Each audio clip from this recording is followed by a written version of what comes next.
मंत्रिमंडल के मेरे सहयोगी श्रीमान Amit Shah, national cooperative union के प्रेसिडेंट श्रीमान दिलीप संघानी, डॉक्टर चंद्रपाल सिंह यादव, देश के कोने कोने से जुड़े कोऑपरेटिव यूनियन के सभी सदस्य, हमारे किसान भाई बहन, अन्य महानुभाव, देवी और सज्जनों, आप सभी को 17वें भारतीय सहकारी महासम्मेलन की बहुत बहुत बधाई। मैं आप सभी का इस सम्मेलन में स्वागत करता हूं, अभिनंदन करता हूं। साथियों, आज हमारा देश विकसित और आत्मनिर्भर भारत के लक्ष्य पर काम कर रहा है और मैंने लाल किले से कहा है, हमारे हर लक्ष्य की प्राप्ति के लिए सबका प्रयास आवश्यक है और सहकार की स्पिरिट भी तो सबका प्रयास का ही संदेश देती है। आज अगर हम दूध उत्पादन में विश्व में नंबर 1 है, तो इसमें डेयरी कोऑपरेटिव्स का बहुत बड़ा योगदान है। भारत अगर दुनिया के सबसे बड़े चीनी उत्पादक देशों में से एक है, तो इसमें भी सहकारिता का बड़ा योगदान है। देश के बहुत बड़े हिस्से में कोऑपरेटिव्स छोटे किसानों का बहुत बड़ा संबल बनी है। आज डेयरी जैसे सहकारी क्षेत्र में लगभग 60% भागीदारी हमारी माताओं बहनों की है। इसलिए जब विकसित भारत के लिए बड़े लक्ष्यों की बात आई, तो हमने सहकारिता को एक बड़ी ताकत देने का फैसला किया। हमने पहली बार, जिसका भी अमित भाई ने विस्तार से वर्णन किया, पहली बार सहकारिता के लिए अलग मंत्रालय बनाया, अलग बजट का प्रावधान किया। आज कोऑपरेटिव्स को वैसी ही सुविधाएं, वैसा ही प्लेटफॉर्म उपलब्ध कराया जा रहा है जैसा कॉरपोरेट सेक्टर को मिलता है। सहकारी समितियों की ताकत बढ़ाने के लिए उनके लिए टैक्स की दरों को भी कम किया गया है। सहकारिता क्षेत्र से जुड़े जो मुद्दे वर्षों से लंबित थे, उन्हें तेज गति से सुलझाया जा रहा है। हमारी सरकार ने सहकारी बैंकों को भी मजबूती दी है।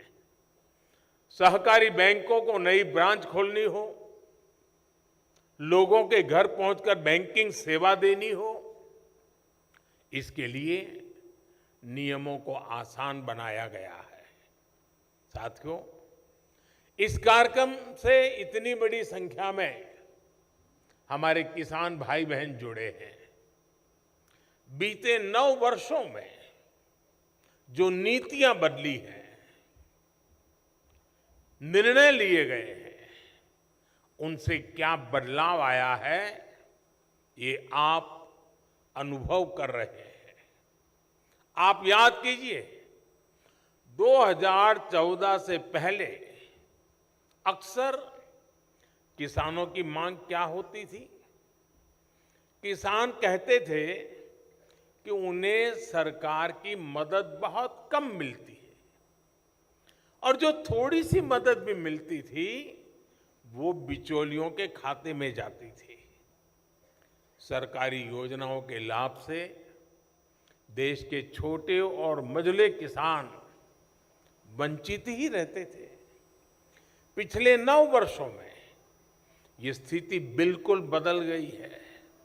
आज देखिए, करोड़ों छोटे किसानों को पीएम किसान सम्मान निधि मिल रही है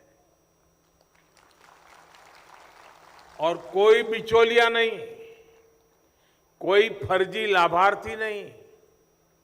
बीते 4 वर्षों में इस योजना के तहत 2.5 लाख करोड़ रुपए, आप सब सहकारी क्षेत्र का नेतृत्व करने वाले लोग हैं, मैं आशा करूंगा कि इन आंकड़ों पर आप गौर करेंगे। 2.5 लाख करोड़ रुपए सीधे किसानों के बैंक खातों में भेजे गए।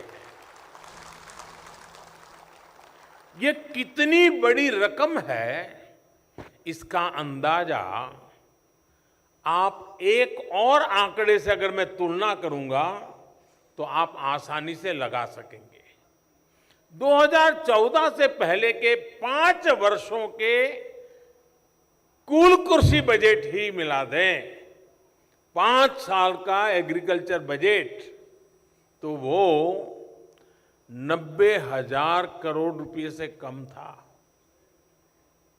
90,000 से कम, यानी तब पूरे देश के कृषि व्यवस्था पर जितना खर्च तब हुआ, उसका लगभग 3 गुना हम सिर्फ एक स्कीम यानी पीएम किसान सम्मान निधि पर खर्च कर चुके हैं।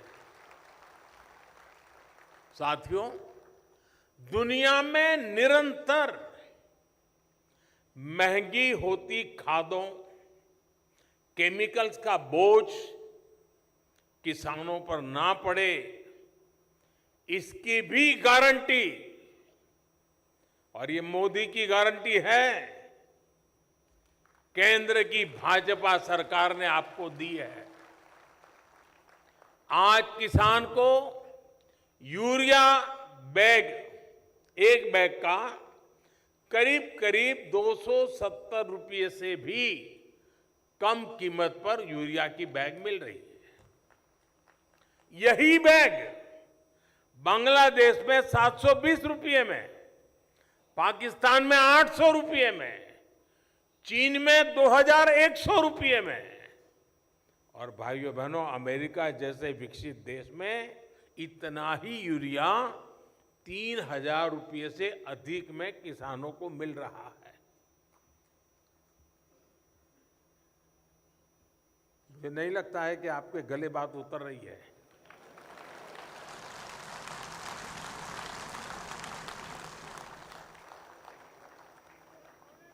जब तक ये फर्क समझेंगे नहीं हम, आखिरकार गारंटी क्या होती है, किसान के जीवन को बदलने के लिए कितना महाभगीरथ प्रयास जरूरी है, इसके इसमें दर्शन होते हैं। कुल मिलाकर अगर देखें तो बीते 9 वर्षों में सिर्फ फर्टिलाइजर सब्सिडी पर, सिर्फ सब्सिडी फर्टिलाइजर की मैं बात कर रहा हूं, भाजपा सरकार ने 10 लाख करोड़ से अधिक रुपए खर्च किए हैं। इससे बड़ी गारंटी क्या होती है भाई? साथियों, किसानों को उनकी फसल की उचित कीमत मिले, इसे लेकर हमारी सरकार शुरू से बहुत गंभीर रही है। पिछले 9 साल में एमएसपी को बढ़ाकर एमएसपी पर खरीदकर 15 लाख करोड़ रुपए से ज्यादा किसानों को दिए गए हैं। यानी हिसाब लगाएं तो हर वर्ष केंद्र सरकार आज 6.5 लाख करोड़ रुपए से अधिक खेती और किसानों पर खर्च कर रही है, जिसका मतलब है कि प्रति वर्ष हर किसान तक सरकार औसतन 50,000 रुपये किसी न किसी रूप में उसे पहुंचा रही है। यानी भाजपा सरकार में किसानों को अलग अलग तरह से हर साल 50,000 रुपया मिलने की गारंटी है। ये मोदी की गारंटी है। और मैं जो किया है वो बता रहा हूं, वादे नहीं बता रहा हूं। साथियों, किसान हितैषी अप्रोच को जारी रखते हुए कुछ दिन पहले एक और बड़ा निर्णय लिया गया है। केंद्र सरकार ने किसानों के लिए 3,70,000 करोड़ रुपए का एक पैकेज घोषित किया है।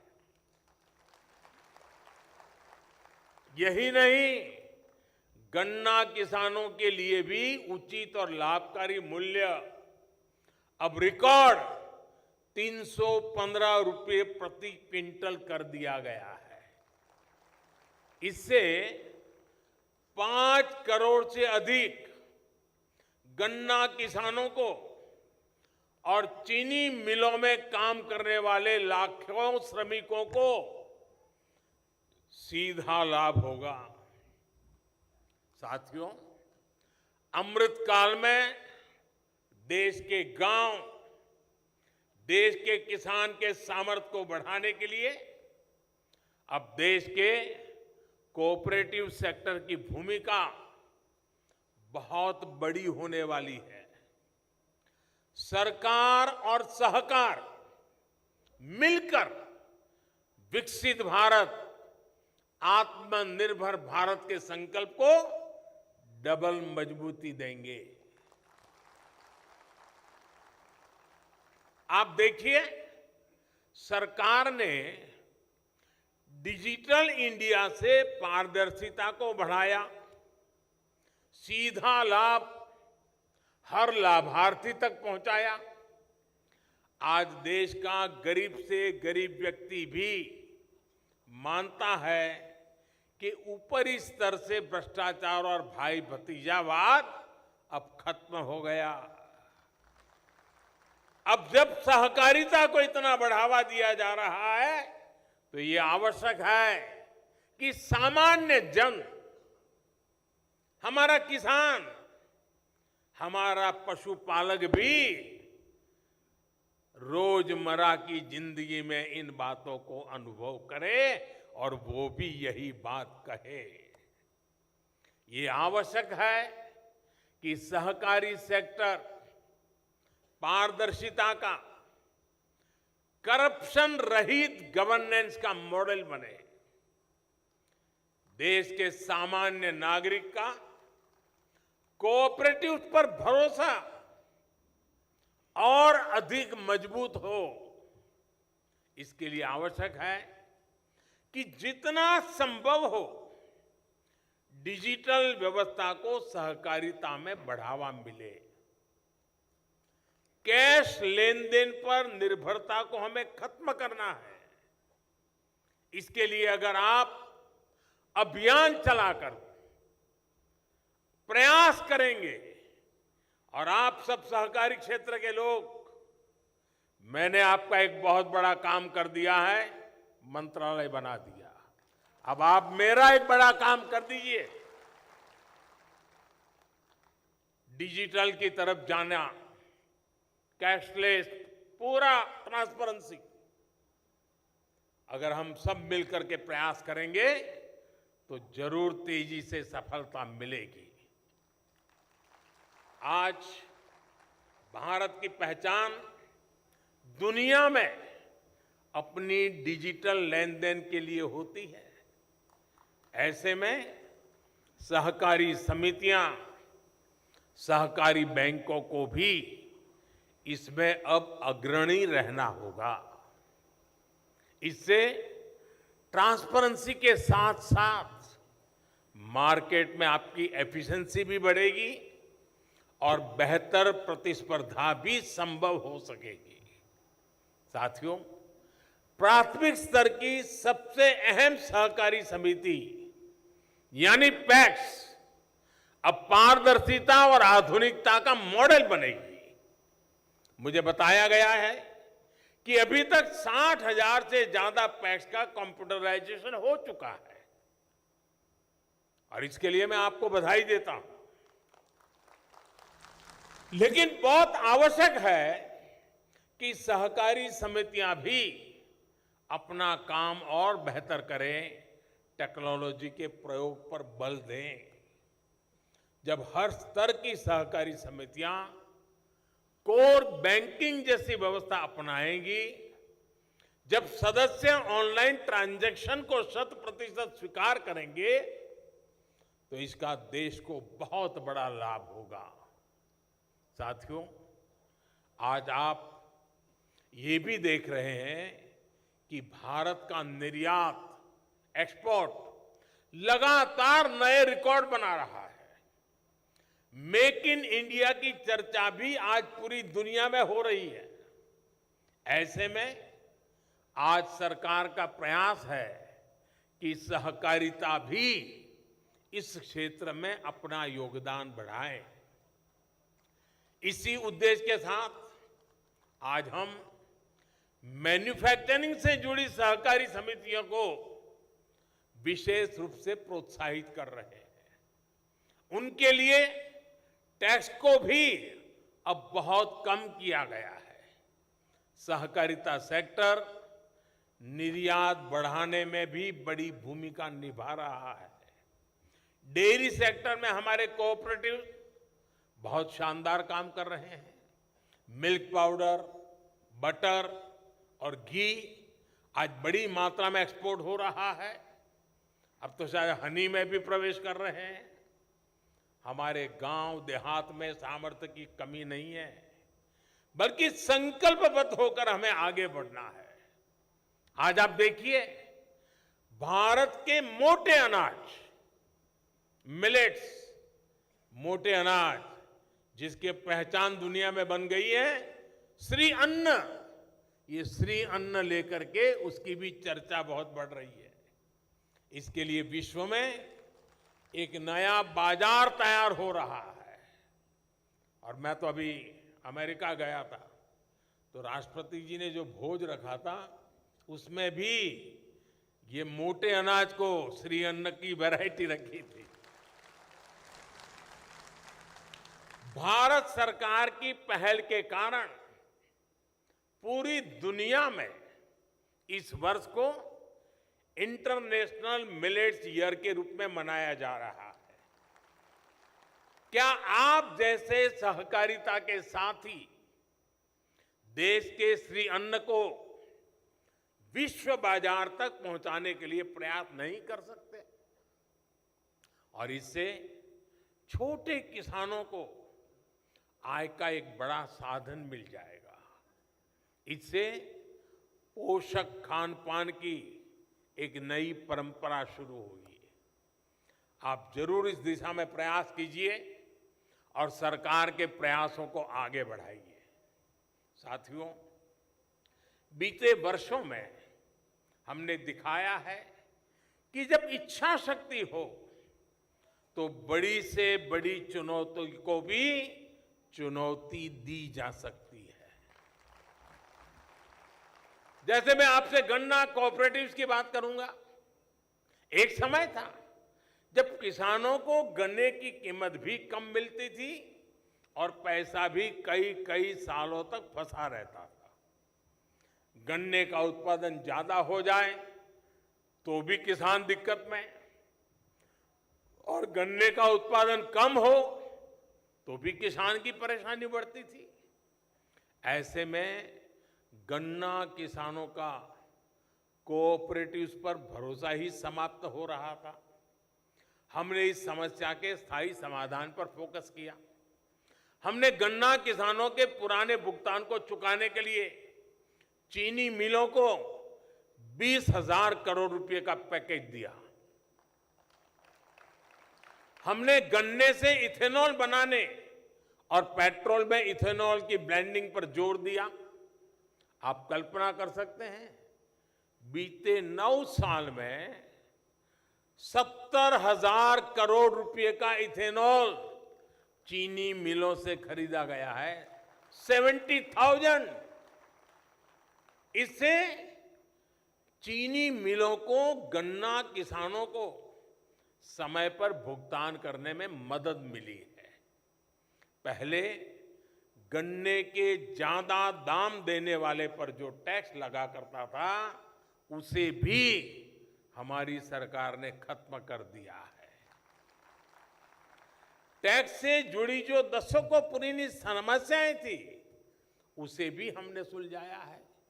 इस बजट में भी 10,000 करोड़ रुपए की विशेष मदद सहकारी चीनी मिलों को पुराना क्लेम सेटल करने के लिए दी गई है। ये सारे प्रयास शुगर केन सेक्टर में स्थायी बदलाव ला रहे हैं, इस सेक्टर की कोऑपरेटिव्स को मजबूत कर रहे हैं। साथियों, एक तरफ हमें निर्यात को बढ़ाना है, तो वहीं दूसरी तरफ आयात पर अपनी निर्भरता को निरंतर कम करना है। हम अक्सर कहते हैं कि भारत अनाज में आत्मनिर्भर है, लेकिन सच्चाई क्या है? केवल गेहूं, धान और चीनी में आत्मनिर्भरता काफी नहीं है। जब हम खाद्य सुरक्षा की बात करते हैं, तो ये सिर्फ आटे और चावल तक सीमित नहीं रहे। मैं आपको कुछ बातें याद दिलाना चाहता हूं। खाने के तेल का आयात हो, दाल का आयात हो, मछली के चारे का आयात हो, फूड सेक्टर में प्रोसेस और अन्य उत्पादों का आयात हो, इस पर हम हर वर्ष, आप चौंक जाएंगे, मेरे किसान भाई बहनों को जगाइए, हर वर्ष 2 से 2.5 लाख करोड़ रुपया हम खर्च करते हैं, जो पैसा विदेश जाता है। यानी ये पैसा विदेश भेजना पड़ता है। ये भारत जैसे अन्न प्रधान देश के लिए क्या सही बात है क्या? इतने बड़े होनहार सहकारी क्षेत्र का नेतृत्व मेरे सामने बैठा है, तो मैं स्वाभाविक रूप से आपसे अपेक्षा करता हूं कि हमें क्रांति की दिशा में जाना पड़ेगा। क्या ये पैसा भारत के किसानों के जेब में जाना चाहिए कि नहीं जाना चाहिए? क्यों विदेश जाना चाहिए? साथियों, हम ये समझ सकते हैं कि हमारे पास तेल के बड़े कुएं नहीं हैं। हमें पेट्रोल, डीजल बाहर से मंगाना पड़ता है, वो हमारी मजबूरी है। लेकिन खाने के तेल में, उसमें तो आत्मनिर्भरता संभव है। आपको जानकारी होगी कि केंद्र सरकार ने इसके लिए मिशन मोड में काम किया है। जैसे एक मिशन पाम ऑयल शुरू किया है, पामोलिन की खेती, पामोलिन का तेल उसे उपलब्ध हो। उसी प्रकार से तिलहन के फसलों को बढ़ावा देने के लिए बड़ी मात्रा में इनिशिएटिव लिए जा रहे हैं। देश की कोऑपरेटिव संस्थाएं इस मिशन की बागडोर थाम लेगी, तो देखिएगा कितनी जल्दी हम खाद्य तेल के मामले में आत्मनिर्भर हो जाएंगे। आप किसानों को जागरूक करने से लेकर प्लांटेशन टेक्नोलॉजी और खरीदी से जुड़ी हर प्रकार की जानकारी, हर प्रकार की सुविधाएं दे सकते हैं। साथियों, केंद्र सरकार ने एक बहुत बड़ी योजना फिशरीज सेक्टर के लिए शुरू की है।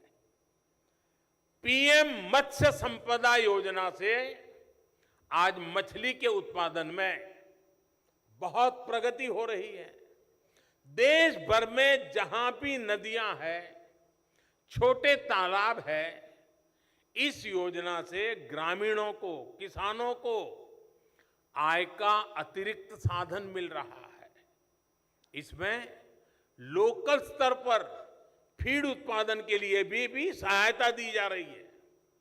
आज 25,000 से ज्यादा सहकारी समितियां फिशरीज सेक्टर में काम कर रही है। इससे फिश प्रोसेसिंग, फिश ड्राइंग और fish curing, fish storage, fish Canning, fish transport, ऐसे अनेक काम उनको आज ऑर्गेनाइज वे में बल मिल रहा है। मछुआरों का जीवन बेहतर बनाने में और रोजगार निर्माण में मदद मिली है। पिछले 9 वर्षों में इनलैंड फिशरीज में भी 2 गुनी वृद्धि हुई है। और जैसे हमने सहकारिता मंत्रालय अलग बनाया, उससे एक नई ताकत खड़ी हुई है, वैसे ही लंबे समय से एक मांग थी देश को फिशरीज के लिए अलग मंत्रालय बनाना चाहिए, वो भी हमने बना दिया। उसकी भी अलग बजट की व्यवस्था की और उस क्षेत्र के परिणाम नजर आने लगे हैं। इस अभियान को सहकारिता सेक्टर और विस्तार कैसे दे सकता है, इसके लिए आप सभी साथी आगे आए, यही मेरी आपसे अपेक्षा है। सहकारिता सेक्टर को अपनी पारंपरिक अप्रोच से कुछ अलग करना होगा। सरकार अपनी तरफ से हर प्रयास कर रही है। अब मछली पालन जैसे अनेक नए सेक्टर्स में भी पैक्स की भूमिका बढ़ रही है। हम देश भर में 2 लाख नई मल्टीपर्पज सोसाइटी बनाने के लक्ष्य पर काम कर रहे हैं। और जैसा अमित भाई ने कहा, अब सब पंचायतों में जाएंगे तो यह आंकड़ा और आगे बढ़ेगा। इससे उन गांवों, उन पंचायतों में भी सहकारिता का सामर्थ्य पहुंचेगा जहां अभी ये व्यवस्था नहीं है। साथियों, बीते वर्षों में हमने किसान उत्पादक संघों यानी एफपीओस, उसके निर्माण पर भी विशेष बल दिया है।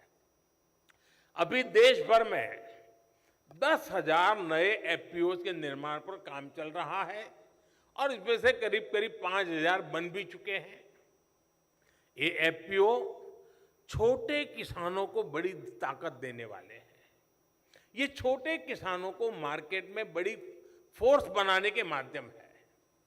बीज से लेकर बाजार तक हर व्यवस्था को छोटा किसान कैसे अपने पक्ष में खड़ा कर सकता है, कैसे बाजार की ताकत को चुनौती दे सकता है, ये उसका अभियान है। सरकार ने पैक्स के द्वारा भी एफपीओ बनाने का निर्णय लिया है। इसलिए सहकारी समितियों के लिए इस क्षेत्र में अपार संभावनाएं हैं। साथियों, कोऑपरेटिव सेक्टर किसान की आय बढ़ाने वाले दूसरे माध्यमों को लेकर सरकार के प्रयासों को भी ताकत दे सकते हैं। शहद का उत्पादन हो, ऑर्गेनिक फूड हो, खेत की मेड़ पर सोलर पैनल लगाकर अन्नदाता ऊर्जादाता बनाने का अभियान हो, बिजली पैदा करने का अभियान हो, सॉइल की टेस्टिंग हो, सहकारिता सेक्टर का सहयोग बहुत आवश्यक है।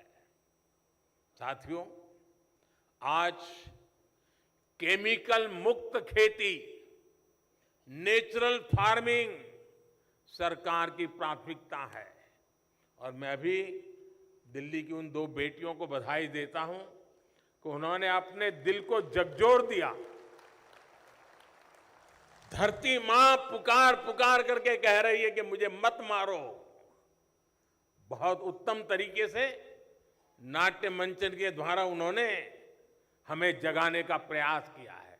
मैं तो चाहता हूं हर कोऑपरेटिव संस्था इस प्रकार की एक टोली तैयार करे, जो टोली हर गांव में इस प्रकार से मंचन करे, लोगों को जगाए। हाल में ही एक बहुत बड़ी योजना पीएम प्रमाण को स्वीकृति दी गई है। पीएम प्रणाम। लक्ष्य ये कि ज्यादा से ज्यादा किसान केमिकल मुक्त खेती अपनाएं। इसके तहत वैकल्पिक खादों, ऑर्गेनिक खाद के उत्पादन पर बल दिया जाएगा। इससे मिट्टी भी सुरक्षित होगी और किसानों की लागत भी कम होगी। इसमें सहकारिता से जुड़े संगठनों का योगदान बहुत अहम है। मेरा सभी सहकारी संगठनों से आग्रह है कि इस अभियान के साथ ज्यादा से ज्यादा जुड़िए। आप तय कर सकते हैं कि अपने जिले के 5 गांवों को केमिकल मुक्त खेती के लिए 100% हम करके रहेंगे। 5 गांव, और उन 5 गांवों में किसी भी खेत में 1 ग्राम भी केमिकल का प्रयोग नहीं होगा, ये हम सुनिश्चित कर सकते हैं। इससे पूरे जिले में इसको लेकर जागरूकता बढ़ेगी, सबका प्रयास बढ़ेगा। साथियों, एक और मिशन है जो केमिकल मुक्त खेती और अतिरिक्त आय दोनों सुनिश्चित कर रहा है। ये है गोबर धन योजना। इसके तहत देश भर में वेस्ट से वेल्थ बनाने का काम किया जा रहा है। गोबर से, कचरे से बिजली और जैविक खाद बनाने का ये बहुत बड़ा माध्यम बनता जा रहा है। सरकार ऐसे प्लांट्स का एक बहुत बड़ा नेटवर्क तैयार कर रही है। देश में अनेक बड़ी बड़ी कंपनियों ने 50 से ज्यादा बायोगैस प्लांट तैयार किए हैं।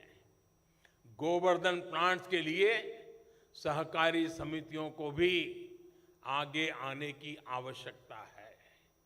इससे पशुपालकों को तो लाभ होगा ही, जिन पशुओं को सड़कों पर छोड़ दिया गया है उनका भी सदुपयोग हो पाएगा। साथियों, आप सभी डेयरी सेक्टर में, पशुपालन के सेक्टर में बहुत व्यापक रूप से काम करते हैं। बहुत बड़ी संख्या में पशुपालक सहकारिता आंदोलन से जुड़े हैं। आप सभी जानते हैं कि पशुओं की बीमारी एक पशुपालक को कितने बड़े संकट में डाल सकती है। लंबे समय तक फूट एंड माउथ डिसीज, मुंह पका और खुरपका, हमारे पशुओं के लिए बहुत बड़े पीड़ा का कारण रही है। इस बीमारी के कारण हर साल हजारों करोड़ रुपए का नुकसान पशुपालकों को होता है। इसलिए पहली बार केंद्र सरकार ने, भारत सरकार ने इसके लिए पूरे देश में एक मुफ्त टीकाकरण अभियान चलाया है। हमें कोविड का मुफ्त वैक्सीन तो याद है, ये पशुओं के लिए भी उतना ही बड़ा मुफ्त वैक्सीन का अभियान चल रहा है। इसके तहत 24 करोड़ जानवरों का टीकाकरण किया जा चुका है। लेकिन अभी हमें एफएमडी को जड़ से खत्म करना बाकी है। टीकाकरण अभियान हो या फिर जानवरों की ट्रेसिंग हो, इसके लिए सहकारी समितियों को आगे आना चाहिए। हमें ये याद रखना होगा कि डेयरी सेक्टर में सिर्फ पशुपालक ही स्टेक होल्डर नहीं है। मेरी इस भावना का आदर करना साथियों, सिर्फ पशुपालक ही स्टेक होल्डर नहीं है, बल्कि हमारे पशु भी उतने ही स्टेक होल्डर है। इसलिए इसे अपना दायित्व समझकर हमें योगदान देना चाहिए। साथियों, सरकार के जितने भी मिशन हैं उनको सफल बनाने में सहकारिता के सामर्थ्य में मुझे कोई संदेह नहीं है। और मैं जिस राज्य से आता हूं वहां की मैंने सहकारिता की ताकत को देखा है। सहकारिता ने आजादी के आंदोलन में भी बहुत महत्वपूर्ण भूमिका निभाई है। इसलिए एक और बड़े काम से जुड़ने का आग्रह से मैं खुद को रोक नहीं पा रहा। मैंने आह्वान किया है कि आजादी के 75 वर्ष के अवसर पर हर जिले में 75 अमृत सरोवर बनाएं। एक वर्ष से भी कम समय में करीब करीब 60,000 अमृत सरोवर देश भर में बनाए जा चुके हैं। बीते 9 वर्षों में सिंचाई हो या पीने का पानी हो, उसको घर घर खेत खेत पहुंचाने के लिए जो काम सरकार ने किए हैं, ये उसका विस्तार है। ये पानी के स्रोत बढ़ाने का रास्ता है ताकि किसानों को, हमारे पशुओं को पानी की कमी ना आए। इसलिए सहकारी सेक्टर से जुड़े साथियों को भी इस पावन अभियान से जरूर जुड़ना चाहिए। आपकी किसी भी क्षेत्र की सहकारिता में एक्टिविटी हो, लेकिन आपकी क्षमता के अनुसार आप तय कर सकते हैं कि हमारी मंडली है, 1 तालाब बनाएगी, 2 बनाएगी, 5 बनाएगी, 10 बनाएगी। लेकिन हम पानी की दिशा में काम करें। गांव-गांव में अमृत सरोवर बनेंगे तो भावी पीढ़ियां हमें बहुत आभार के साथ याद करेगी। आज जो हमें पानी उपलब्ध हो रहा है ना, वो हमारे पूर्वजों के प्रयासों का परिणाम है। हमें हमारी भावी संतानों के लिए, उनके लिए भी हमें कुछ छोड़ के जाना है। पानी से जुड़ा ही एक और अभियान पर ड्रॉप मोर क्रॉप का है। स्मार्ट सिंचाई को हमारा किसान कैसे अपनाए, इसके लिए जागरूकता बहुत आवश्यक है। ज्यादा पानी ज्यादा फसल की गारंटी नहीं है। माइक्रो इरिगेशन का कैसे गांव-गांव तक विस्तार हो, इसके लिए सहकारी समितियों को अपनी भूमिका का भी विस्तार करना होगा। केंद्र सरकार इसके लिए बहुत मदद दे रही है, बहुत प्रोत्साहन दे रही है। साथियों, एक प्रमुख विषय है भंडारण का भी। अमित भाई ने उसका काफी वर्णन किया है। अनाज के भंडारण की सुविधा की कमी से लंबे समय तक हमारी खाद्य सुरक्षा का और हमारे किसानों का बहुत नुकसान हुआ है। आज भारत में हम जितना अनाज पैदा करते हैं, उसका 50% से भी कम हम स्टोर कर सकते हैं। अब केंद्र सरकार दुनिया की सबसे बड़ी भंडारण योजना लेकर आई है। बीते अनेक दशकों में देश में लंबे अरसे तक जो भी काम हुआ, उसका परिणाम क्या हुआ? करीब करीब 1400 लाख टन से अधिक की भंडारण क्षमता हमारे पास है। आने वाले 5 वर्ष में इसका 50% यानी लगभग 700 लाख टन की नई भंडारण क्षमता बनाने का हमारा संकल्प है। ये निश्चित रूप से बहुत बड़ा काम है जो देश के किसानों का सामर्थ्य बढ़ाएगा, गांवों में नए रोजगार बनाएगा। गांवों में खेती से जुड़े इंफ्रास्ट्रक्चर के लिए पहली बार 1 लाख करोड़ रुपए का स्पेशल फंड भी हमारी सरकार ने बनाया है। मुझे बताया गया है कि इसके तहत बीते 3 वर्षों में 40,000 करोड़ रुपए का निवेश हो चुका है। इसमें बहुत बड़ा हिस्सा सहकारी समितियों का है, पैक्स का है। फार्म गेट इंफ्रास्ट्रक्चर के निर्माण में, कोल्ड स्टोरेज जैसी व्यवस्थाओं के निर्माण में सहकारी सेक्टर को और अधिक प्रयास करने की आवश्यकता है। साथियों, मुझे विश्वास है नए भारत में सहकारिता देश की आर्थिक धारा का सशक्त माध्यम बनेगी। हमें ऐसे गांवों के निर्माण की तरफ भी बढ़ना है जो सहकारिता के मॉडल पर चलकर आत्मनिर्भर बनेंगे। इस ट्रांसफॉर्मेशन को और बेहतर कैसे किया जा सकता है, इस पर आपकी चर्चा बहुत अहम सिद्ध होगी। कोऑपरेटिव्स में भी कोऑपरेशन को और बेहतर कैसे बनाएं, आप इस पर भी जरूर चर्चा करिए। कोऑपरेटिव्स को राजनीति के बजाय समाज नीति और राष्ट्र नीति का वाहक बनना चाहिए।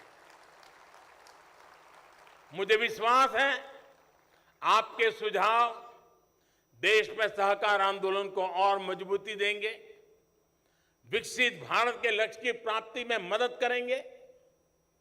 एक बार फिर आप सबके बीच आने का अवसर मिला, आनंद हुआ।